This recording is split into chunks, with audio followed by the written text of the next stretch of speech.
Welcome to WhiskyCast, cask strength conversation featuring news and interviews from the world of whiskey. I'm Mark Gillespie. This is episode number 644 for June 4th, 2017. Coming up in a few minutes. Kentucky, overall, I think industry here, from the recession forward has been down about 26%. And so the bourbon industry is one of the few industries here that's actually growing, and it's growing by about that same percentage. It's now an $8 billion a year industry here in the state.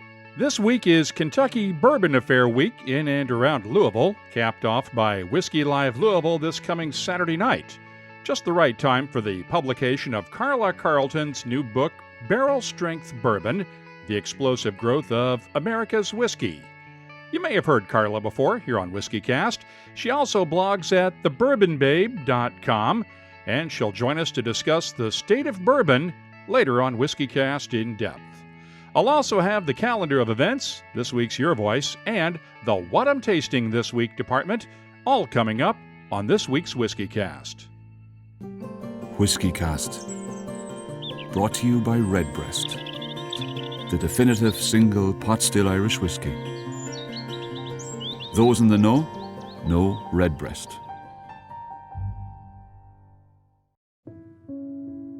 You don't need a special occasion to celebrate with something truly unique. But a personally engraved bottle of Johnnie Walker Blue Label can make any occasion special. Support for WhiskyCast comes from Johnnie Walker. Visit johnniewalker.com to find out more about engraving options near you. Let's get started with the week's news. It's brought to you by Highland Park. We'll start off in Kentucky, where Governor Matt Bevin made the trip from Kentucky's capital in Frankfort to the bourbon capital of the world in Bardstown Wednesday. In a ceremony at Heaven Hill's Bourbon Heritage Center, Bevin officially signed the key bourbon bill passed during this year's legislative session.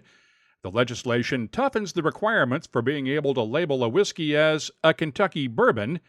Now those whiskeys will have to be both distilled and matured completely in the Commonwealth. Until now, it was enough to just have them distilled in Kentucky.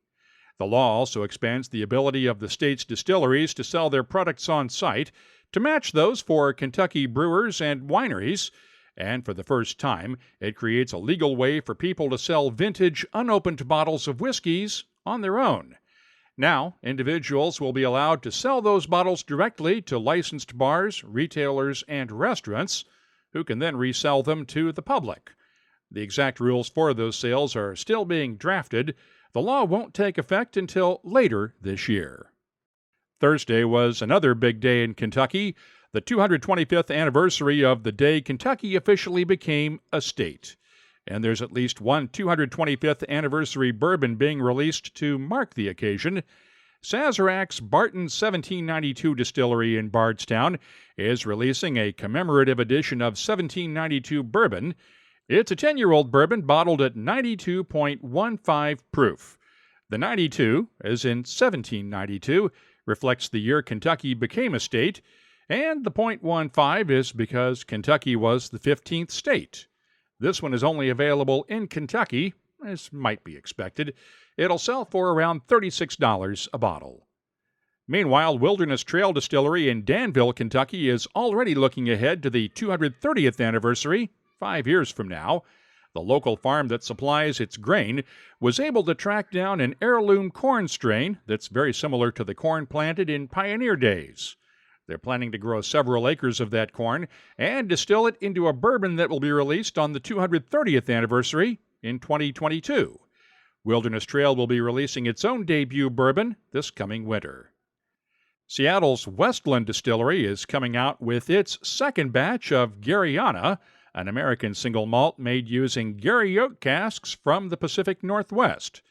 Last year's debut batch of Garyana received rave reviews, but Westland master distiller Matt Hoffman didn't want to repeat last year's whiskey. What we're trying to explore is how it interacts with other things. So last year, basically it was this Gary oak influence with everything else from Westland's house style. So we used the 5 malt recipe with the roasted malts. We used some peated casks.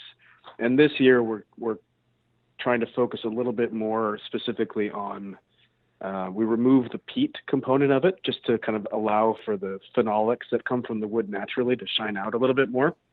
And then also focus a little bit on the fruitiness and how it interacts with fruity flavors that come from our Belgian brewer's yeast. How's the taste change? Well, they're both really good. What I like I'm assuming about that, this but one obviously there's some differences. Yeah, sure. Yeah, no, I mean, the big thing is that, and this is one of the reasons why I wanted to do this, is that there's a smokiness that comes from the wood and a spiciness. It's very phenolic, so it's actually, you know, a lot of the same compounds that you'd find in peat, that kind of smoky, spicy character.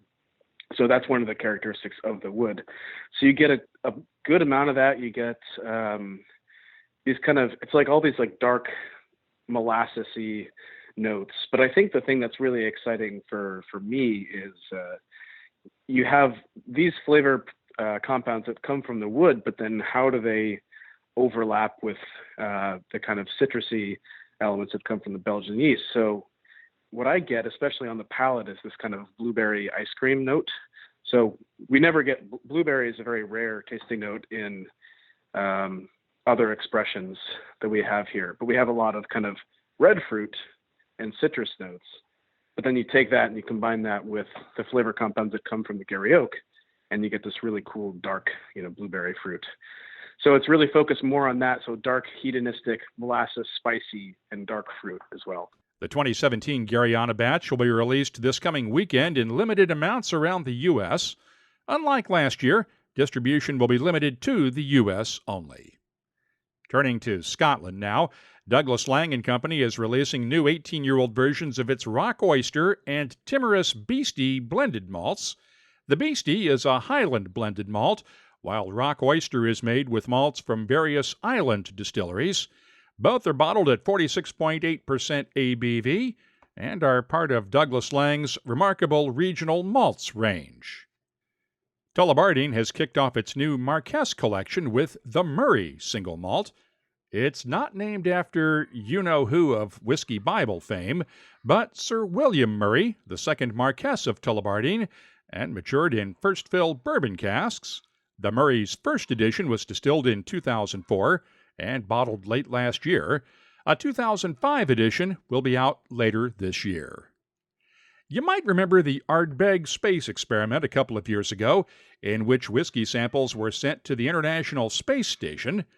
Well, a Scottish packaging company has successfully completed its own space experiment.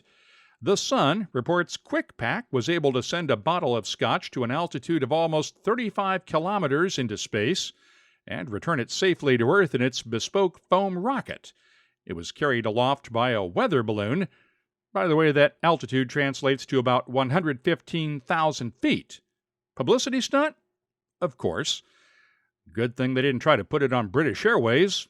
They'd still be trying to find that bottle.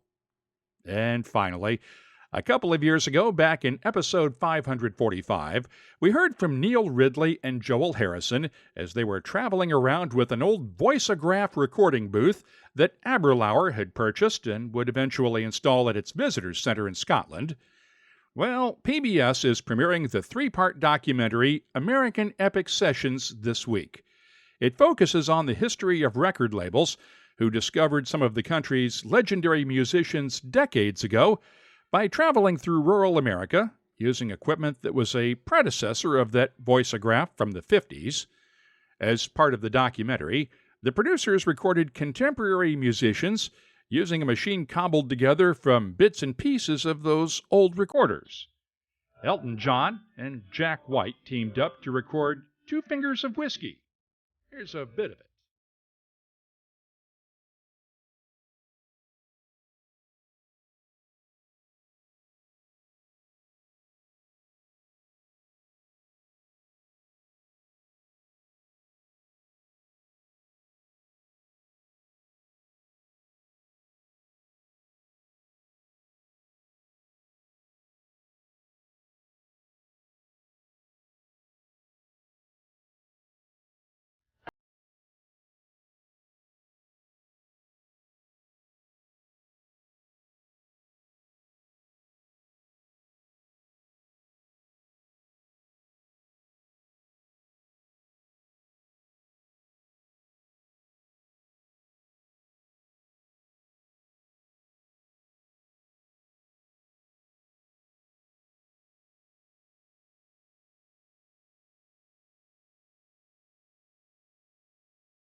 It sounds like an old blues song, but the lyrics are brand new and written by Elton John's longtime lyricist Bernie Taupin, and they improvised the music on the spot.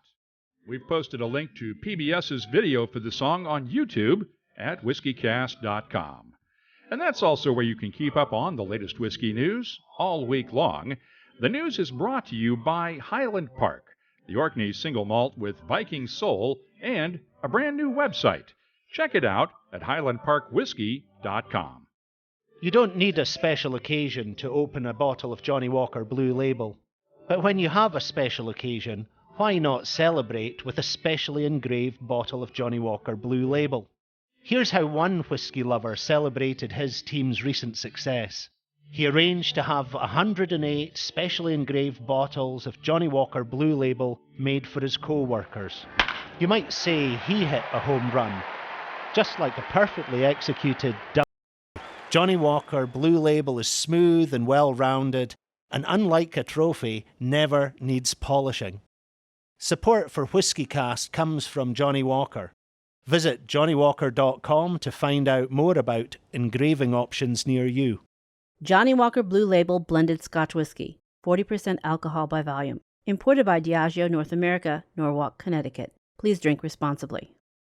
A couple of weeks ago, I mentioned that we'll be setting up a tasting in Houston, Texas at Reserve 101 this summer. We've set the date now. I'll be down there on July 25th, and I'll let you know more details as they're available. Let's open up the inbox now for this week's Your Voice. I saw a lot of photos on social media this week from Islay, with people lining up to buy this year's Islay Festival bottles, in some cases lining up the night before. And a few online retailers and auction sites had vans on Islay, a discreet distance away from the distilleries, to either buy bottles outright or consign them for auction. With that in mind, I put out a debate question on our social media feeds this week. Has the Fagile atmosphere become too obsessed with festival bottlings, and would you enjoy it more without them? We had a lot of great comments on the WhiskyCast Facebook page. Lydia Calhooligan posted this note from Canada. I've never been, but it does sound like something that could easily become oversaturated and that doesn't do anything to add to the event. It's like at Comic Cons where they have exclusive giveaways. It's become such an annoyance, most are taken by people trying to resell them for money. It no longer feels like something special for fans. Instead, it's an expectation. Robert Mark added this from Maryland.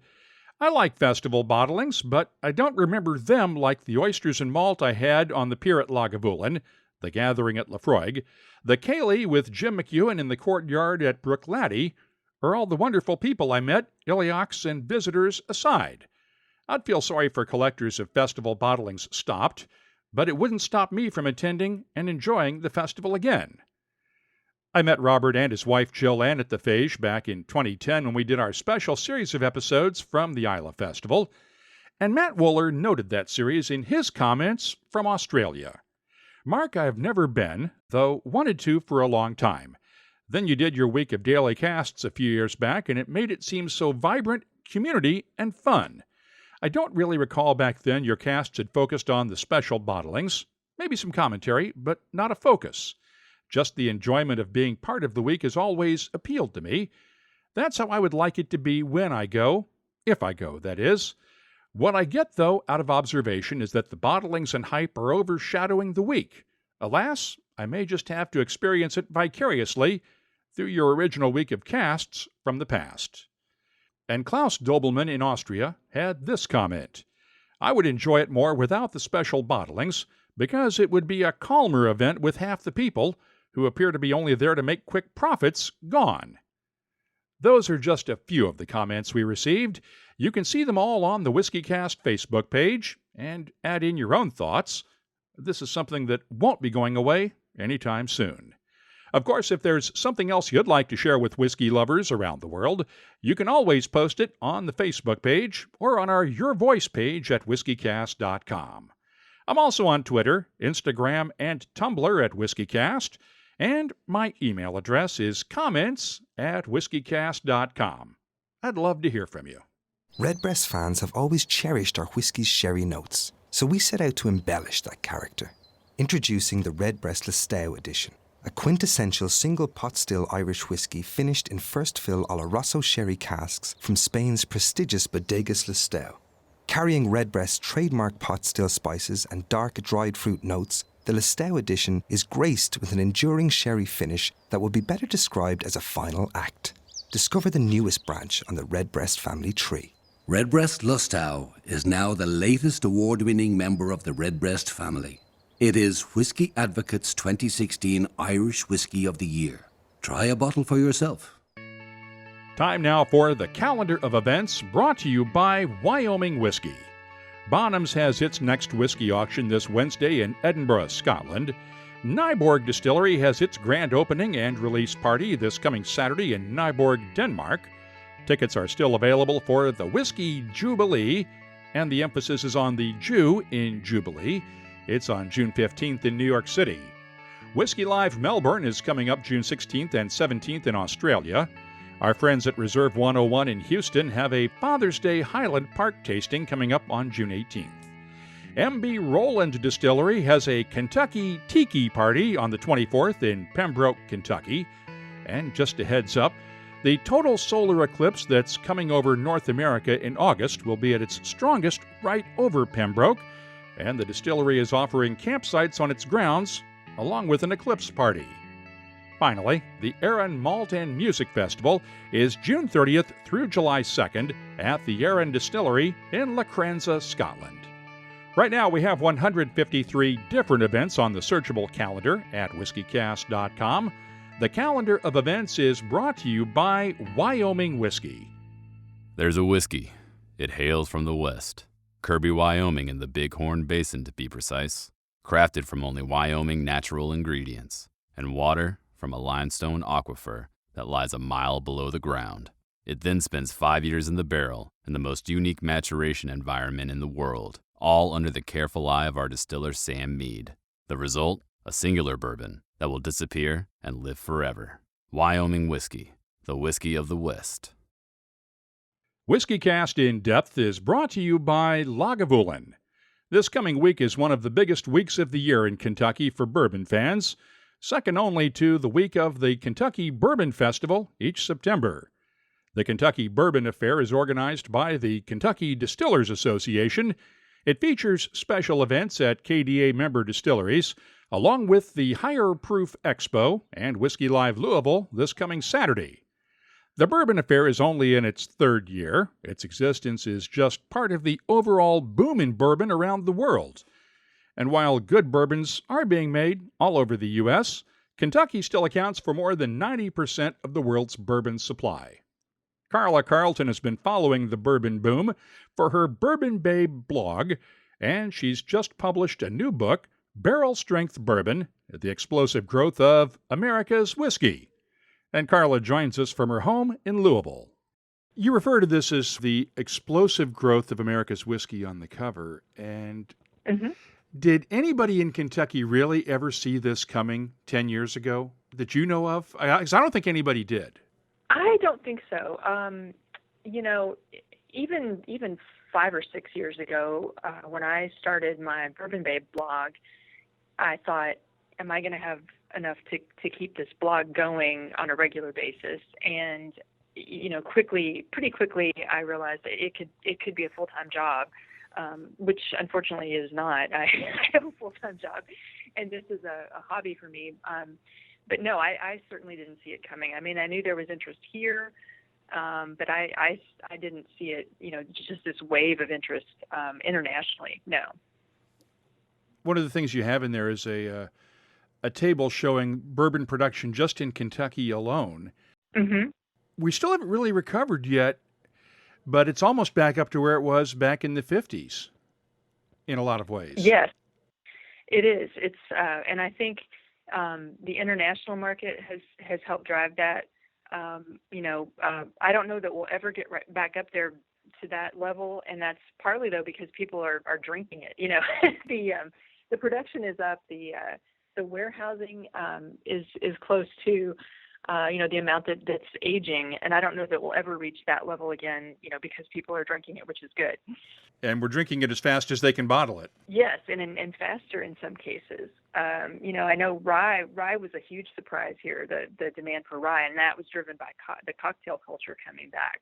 But, Jimmy Russell at Wild Turkey, they had to allocate rye, and, a lot of people said, oh, well, that must be a marketing thing. But, Jimmy Russell said, I wish it was a marketing thing.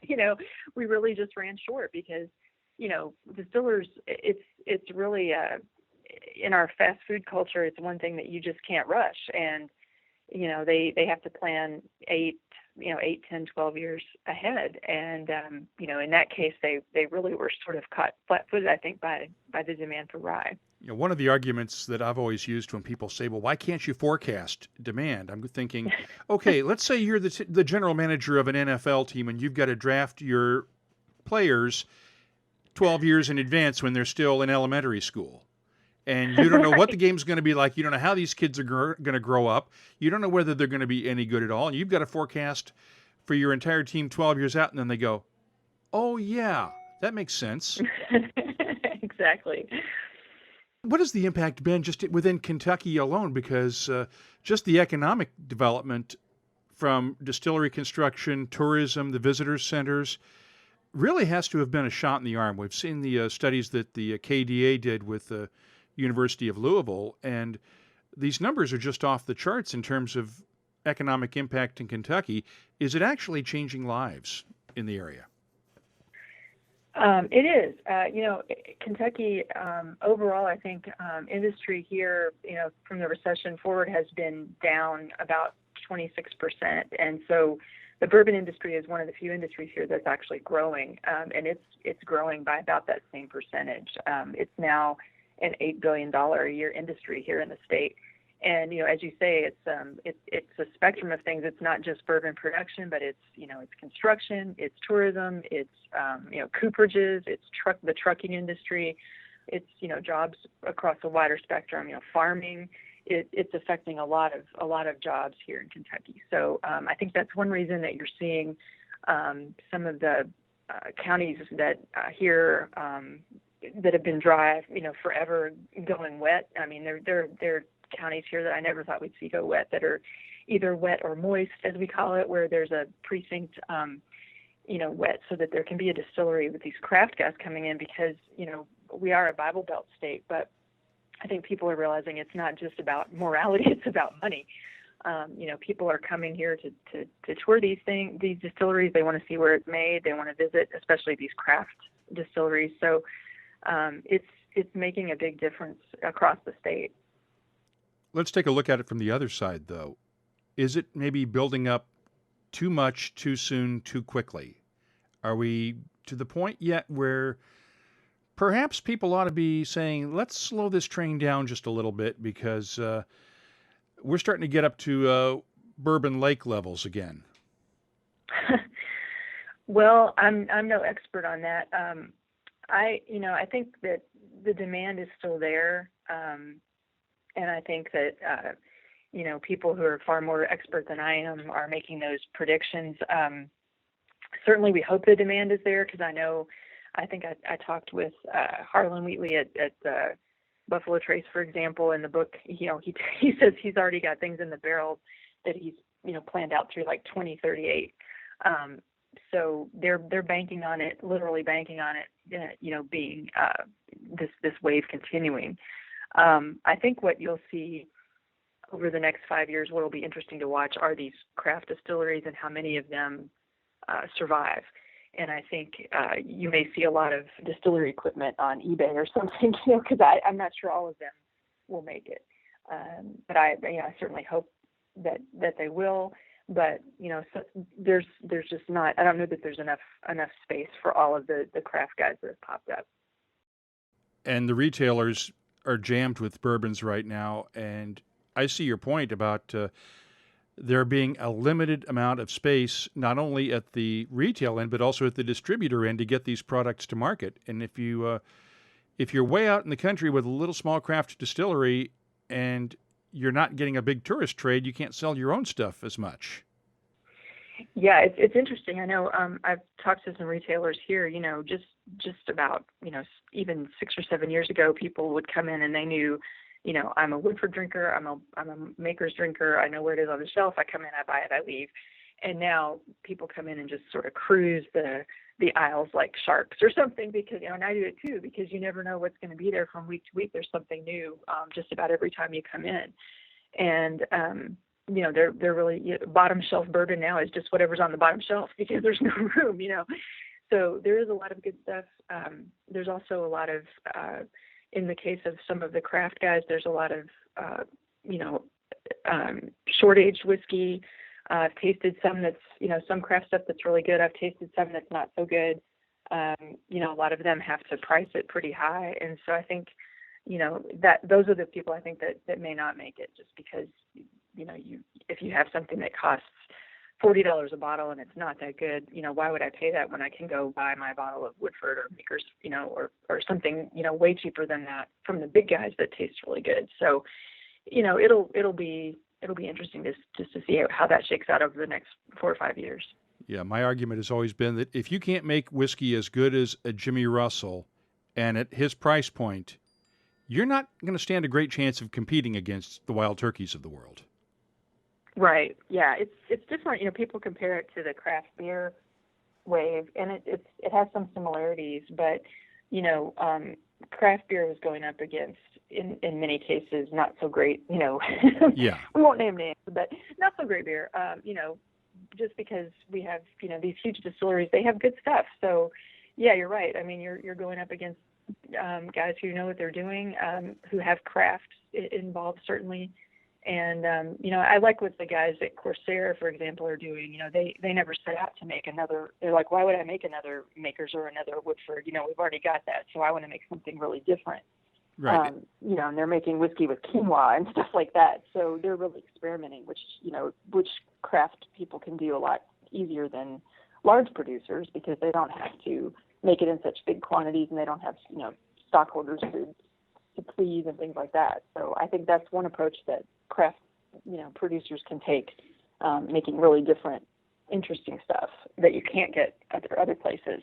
And it's easier for the big guys to finance that waiting period. Exactly. Until you can sell your stuff. If you're a small guy in this business, you don't have the cash flow to be able to wait 5 years. Right. Unless you started out with a whole lot of money. Exactly. You'd have to be, really, really rich. And, people, and I talked to some folks, in the book too, who said, you can't moonshine your way through this anymore.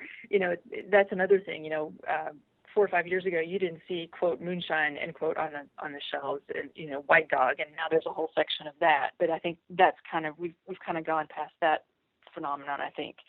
And most of that's not real great. So, I think people have kind of had their fill of that. So, you've got to have something else. Let's go back to the beginnings, though. You're the latest writer to try to sort of figure out the history of where bourbon came from. Mm-hmm.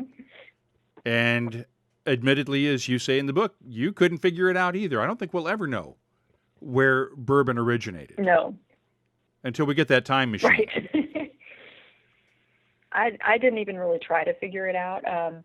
There have been a lot of excellent history books written on bourbon, and in fact, I referenced my friend Mike Veach's book in my book.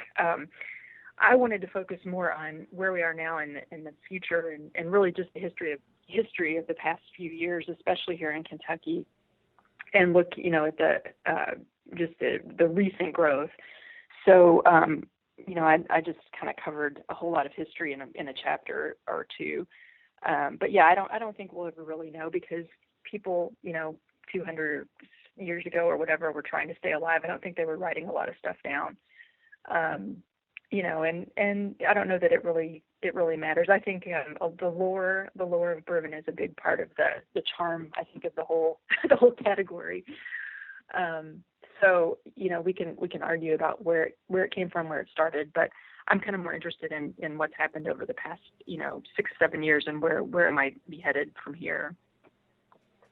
Yeah, it's easier to document that history as opposed to trying to sort through all the marketing BS and charm that admittedly does add a lot of charm. Yeah, And there's a lot of great stories out there. We just don't know what's true. that's true. And it's easy in some ways to document recently, and it was hard to keep up. I'm a journalist by training, and I'm used to writing for newspapers and magazines where you report it, you write it, it comes out. So this is my first book, and it was a whole different experience. And at one point, I think I said to Eric Gregory of the KDA, could you guys just not announce another, distillery opening for just a week so I can feel like I've caught up?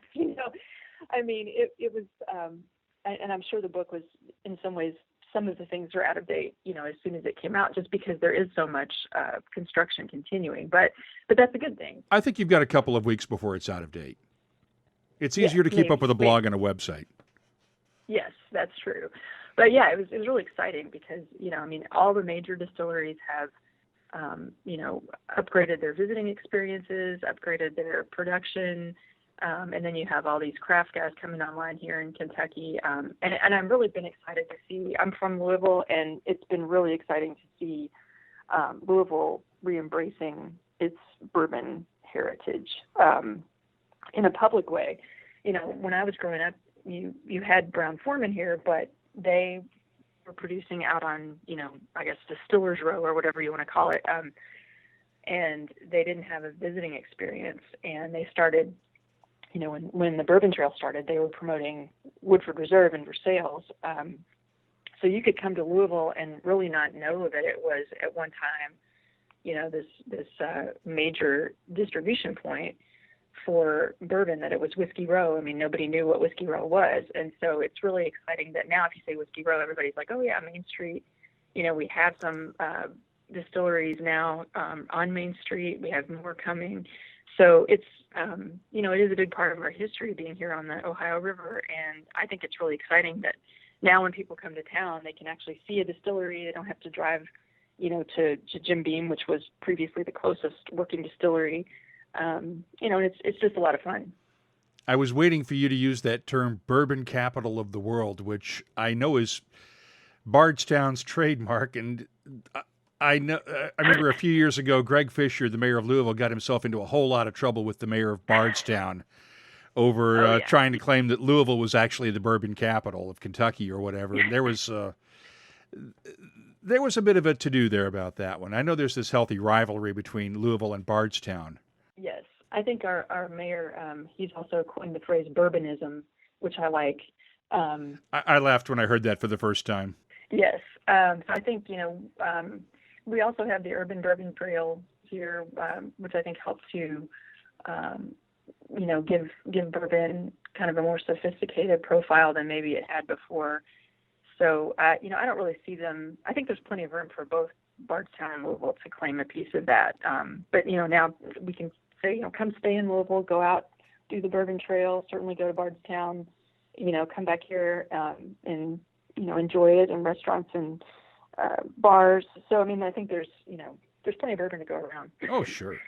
The other thing it's really done is, you've noted with the Whiskey Row developments, it's really sort of brought a lot of new life back to downtown Louisville. I grew up in southern Indiana and Indianapolis, and when we drive down to Louisville, you wouldn't go down and stop in downtown. If you might go to Churchill Downs, or you'd drive straight through on your way down to Nashville. But there wasn't much in downtown Louisville 30, 40 years ago. At the peak of the sort of the Bourbon Lake, there wasn't a whole lot to look at back then in terms of bourbon and in terms of a downtown environment. No, there wasn't. Louisville has really, when I was growing up, we were the river city. You couldn't really see the river because there were, junkyards and factories and things. And now we have Waterfront Park, which was a great thing. We have the ballpark. And so all that development started this wave, and the bourbon distilleries and all that tourism piece, I think, has just added another layer. So yeah, you go downtown now at night, there's all sorts of people, and it's great. They just christened this Bourbon District, so they're putting up signs and historic markers and things so that you can walk along Main Street and see Here, this distillery was here, and there's just more signage and things to help you follow the history of Whiskey Row. So yeah, I think it's great that we're embracing that again. One of the things you cite in the book is the often quoted line from Bill Samuels Jr. at Maker's Mark, in which he was told by his dad that his job was to not screw up the whiskey. And those of us who've heard Bill talk know that Dad probably used a different word than screw in there, but I'm not going to use that word. But what do the folks in the industry have to do over the next 20 years to not screw this up for a long-term future, in your opinion? Well, I think we don't want to get too far away from just bourbon. I think I've heard some people complain about, there's too many finished this and finished that. I think bourbon, the great thing about bourbon to me is that it's so great just on its own. It has so much flavor, without any type of finishing. So I think it just needs to stay true to its own nature. I enjoy some of these barrel finishings and things like that. It's just kind of interesting to see the trend. We have all these limited editions, and now there seems to be, which is good for me since the name of the book is Barrel Strength, there seems to be a trend toward barrel strength releases. I just think they need to stay true to the roots and not get too fancy with things. That's what I think anyway. And thanks to Carla Carlton for joining us this week. By the way, she'll be signing copies of Barrel Strength Bourbon at the Higher Proof Expo on Saturday. It's at the Louisville Marriott East. And that's this week's WhiskyCast in Depth, brought to you by Lagavulin, where patience has been awarded. Lagavulin 25 is Whiskey Advocate's Isla Single Malt of the Year. This 25-year-old whiskey, matured exclusively in sherry casks, is a recognition of the distillers that have crafted Lagavulin across the years. Learn more at malts.com. Let's start off the What I'm Tasting This Week department with a new bourbon honoring one of Kentucky's Bourbon Hall of Famers. Al Young of Four Roses is celebrating his 50th anniversary at the distillery this year. Not only did Four Roses name its 2017 limited edition small batch in his honor, but it revived its 1967 bottle and label designs for this one. It's a blend of 4 different Four Roses recipes, ranging in age from 12 to 23 years old, and bottled at 54.49% ABV. The nose is aromatic with notes of caramel candy, honey, muted spices, and hints of charred oak, peach pie, and dried fruits. The taste has a good balance of spices and fruits, with clove and just a hint of black pepper, complementing peaches, apricot jam, a touch of fig cookies, oak, and honey. The finish is lingering, subtle, and slightly dry, with a touch of spearmint, apricot jam, and a hint of clove. It's a whiskey worthy of Al Young's name, and I'm scoring the Four Roses 2017 limited edition Al Young 50th Anniversary Small Batch a 93. Last Sunday, Takuma Sato became the first Japanese driver to win the Indianapolis 500. And to celebrate that night, I dug through my sample drawers to find a Japanese whiskey that I had not yet tasted. I found one, a 1983 Kuruizawa bottled several years ago by No. 1 Drinks Company for its No series. Cask number 7576 was matured for 28 years in an ex-sherry hogshead and bottled at 57.1% ABV. The nose is dark and aromatic with black cherries, black tea, espresso beans, dark chocolate, a slight nuttiness, and hints of toffee and maple.